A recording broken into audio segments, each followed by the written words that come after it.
David Parker. Thank you, Mr. Chair.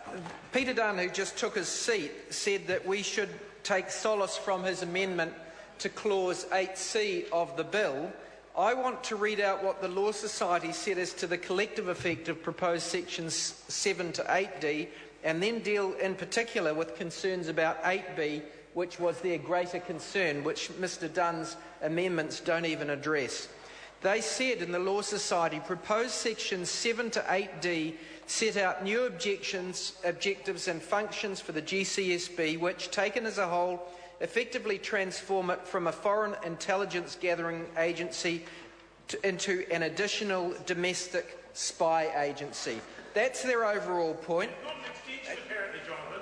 Now, That's apparently not an extension. Yeah, that's right. According to the National Party, that doesn't amount to an extension of power. But if you look back at the original Act is very clear that it is about foreign intelligence, not about gathering information about New Zealanders. And that's clear from the objective set out in Section 7 of the current Act, which says the objective of the Bureau is to contribute to the national security of New Zealand by providing, and then it lists A, foreign intelligence, and then B, foreign intelligence, and then C, in respect of government departments protecting their computer systems. Nowhere is it about spying on New Zealanders. Now, then you turn to the new Act, and the Attorney can tell me if I've got this wrong, but my reading of the Act is the same as the Law Society's.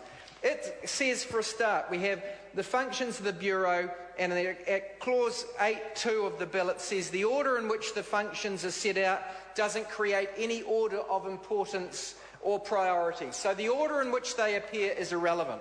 So then we go to 8B, which was the one that worried the Law Society most, and it says the function of the Bureau is to gather and analyse intelligence about information infrastructures. No reference to this being foreign intelligence at all. It's general. It's to gather and analyse intelligence about information infrastructures. And the reference to foreign persons in the earlier part of that clause does not limit the interpretation of 1B. To work out what that means, you've then got to go and look at the definition of information infrastructures. And this is what the Law Society pointed us all to. And when you go to the definition of information infrastructure, it's actually not just information infrastructure, far from it. It's any communication carried on it. And that is the nub of this bill. Through this bill, we are, if this Parliament passes it, conferring on the GCSB the ability to gather and analyse information, including communications carried on technology platforms. Absolutely.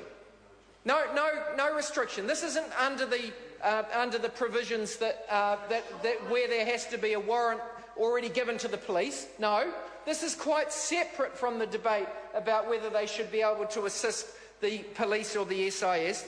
The Law Society are saying that the effect of 8B, 1B is that we are, for the first time in New Zealand's history, allowing the GCSB to spy upon New Zealanders and have a look at all of their communications.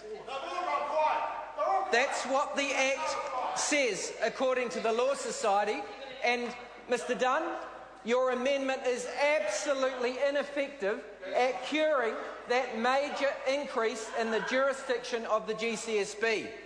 Now, unless I'm wrong, you're wrong, and the Law Society's wrong, and the Privacy Commission is wrong,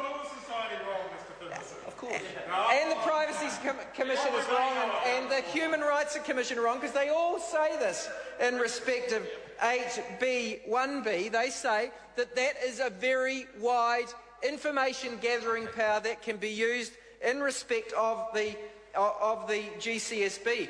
And of course it has to be, it has to be in line with the objective of the Bureau, but the objective of the Bureau is widened as well.